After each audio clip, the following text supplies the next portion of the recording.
Bonjour et bienvenue à une vidéo des ventilateurs du Québec. Aujourd'hui, je vais vous montrer comment démonter facilement un ventilateur turbo air de Seabreeze.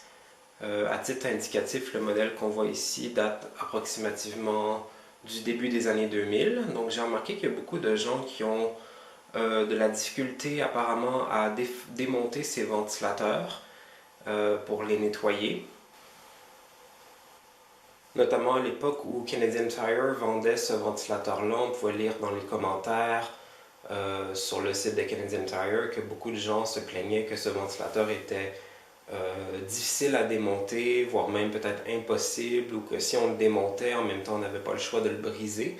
Donc je vais vous montrer la méthode la plus facile pour le démonter sans l'abîmer, sans briser quoi que ce soit. Donc l'erreur que beaucoup de gens font, c'est qu'ils essaient aussi de démonter la grille avant. C'est vrai que normalement, pour nettoyer un ventilateur, c'est ça qu'on devrait faire. On devrait pouvoir démonter la grille avant.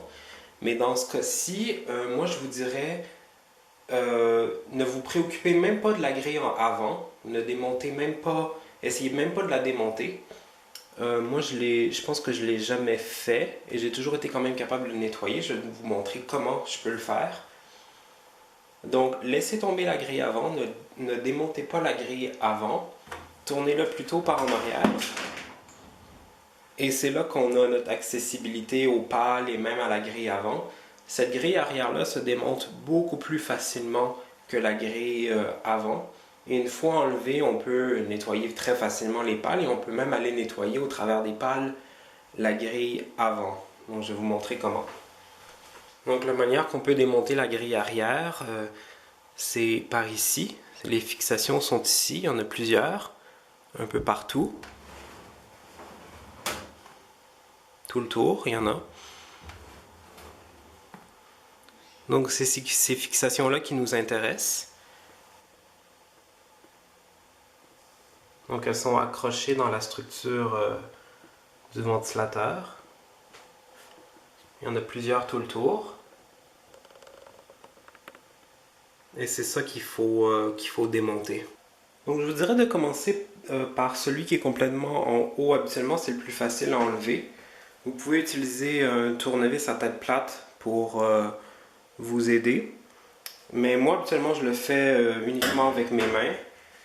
Donc ce qu'on veut, c'est on veut l'éjecter vers le haut. Donc je mets mes doigts le plus proche possible du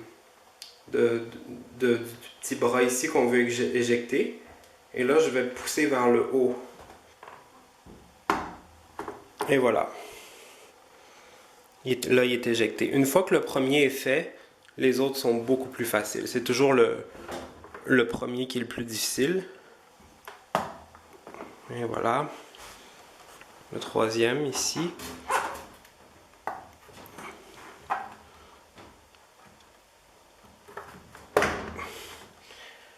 Donc là, j'en ai 3 d'éjectés. 1, 2, 3. Et là, rendu à ce point-là, on peut pratiquement enlever la grille sans aucun effort. Très très facilement comme ça.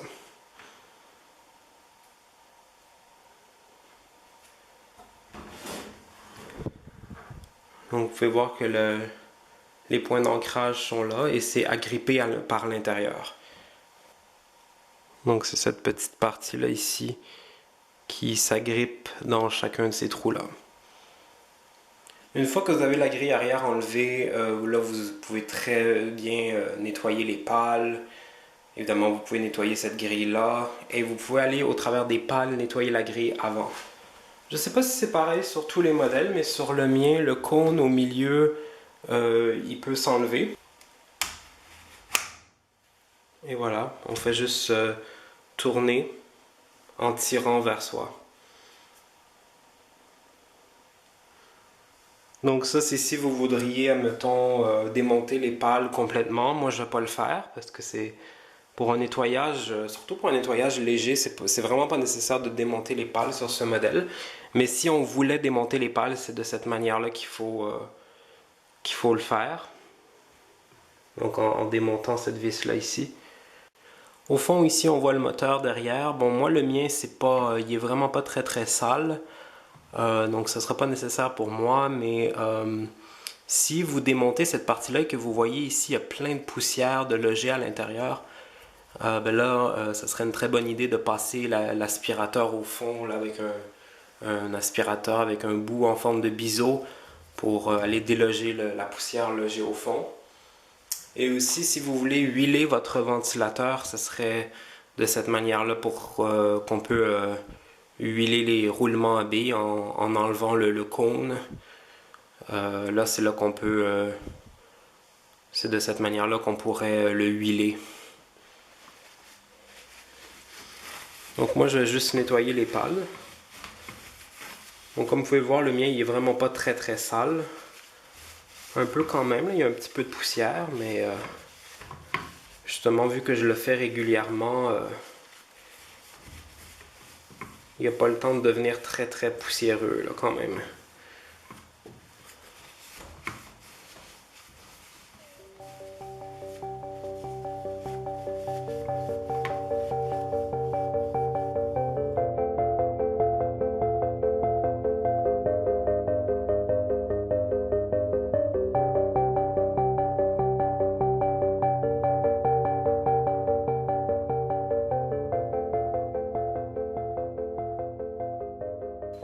Et là, vous pouvez aussi nettoyer facilement les parois du tambour, comme ça ici, où est-ce que la poussière peut s'accumuler quand même beaucoup.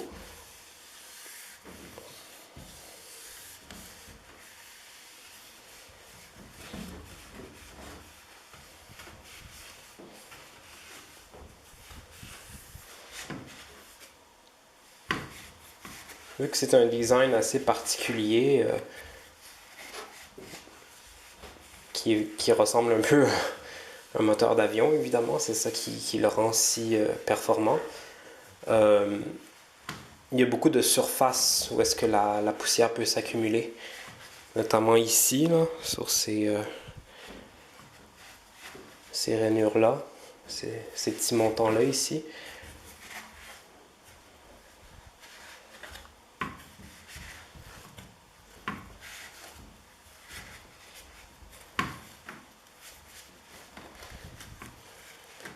Donc moi, à moins que j'aurais vraiment besoin de le huiler, je démonte pas, je démonte pas les pales à chaque fois que je veux le nettoyer. C'est pas nécessaire.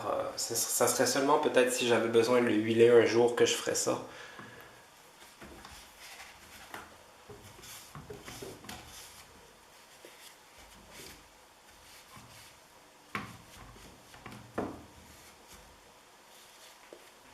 Et là, au travers des pales, vous pouvez atteindre, c'est un peu plus difficile, mais vous pouvez quand même nettoyer la grille avant, c'est possible.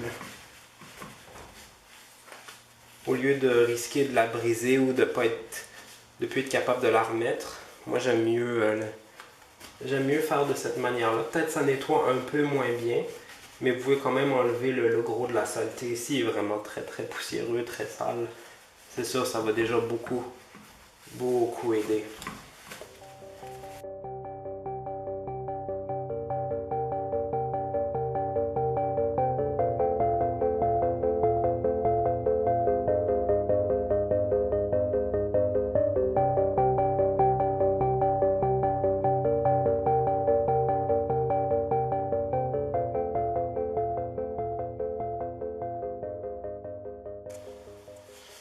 Pour le remettre, c'est très facile. Vous faites juste le pousser vers le milieu, comme ça, en appuyant un peu sur un côté pour le glisser. Et voilà, il rentre tout seul. Appuyez bien. Ça, il faut pas que ça soit... faut pas que ça puisse bouger facilement, cette pièce-là. Il faut que ça soit bien en place.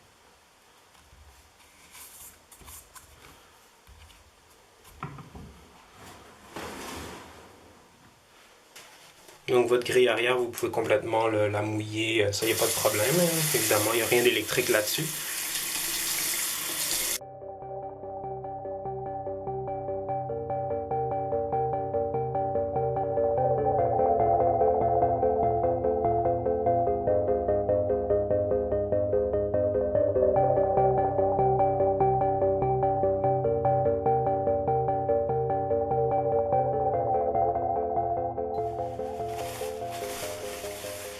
Assurez-vous de bien assécher votre grille avant de la remettre sur le ventilateur.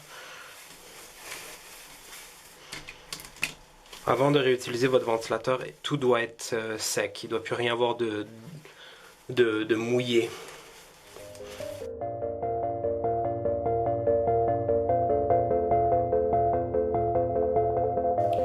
Alors une fois que vous avez tout nettoyé ce que vous vouliez nettoyer ou huiler si vous aviez besoin de huiler votre ventilateur, que vous êtes satisfait de la propreté, que votre grille arrière est bien propre et sèche, vous pouvez remettre votre grille arrière. Donc il n'y a pas vraiment de côté à l'endroit, si je peux dire, pas que je sache. Je pense qu'on peut vraiment la mettre de n'importe quel côté, ça fait aucune différence. Et ben, pour la remettre, c'est beaucoup plus facile que pour l'enlever.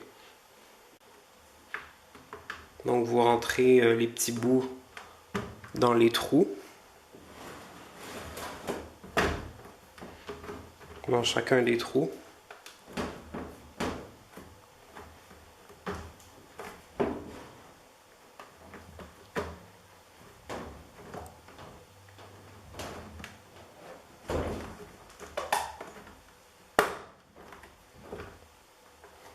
Et là, vous les rentrez, il faut que ça fasse un petit bruit comme ça vient de faire, là. Comme ça.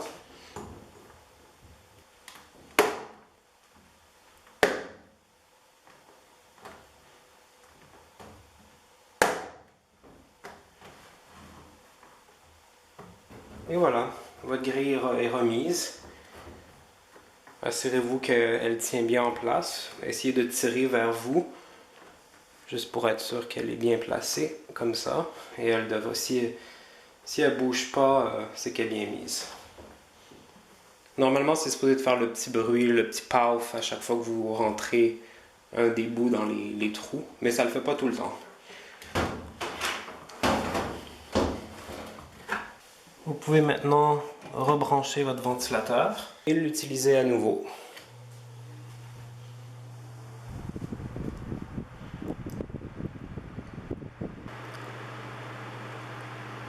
Eh bien, j'espère que cette vidéo vous aura plu et vous aura aidé. Si c'est le cas, eh bien, mettez un pouce. Et si vous avez d'autres questions, vous pouvez me les mettre en commentaire. Et n'oubliez pas de vous abonner. Merci beaucoup d'avoir visionné. Au revoir.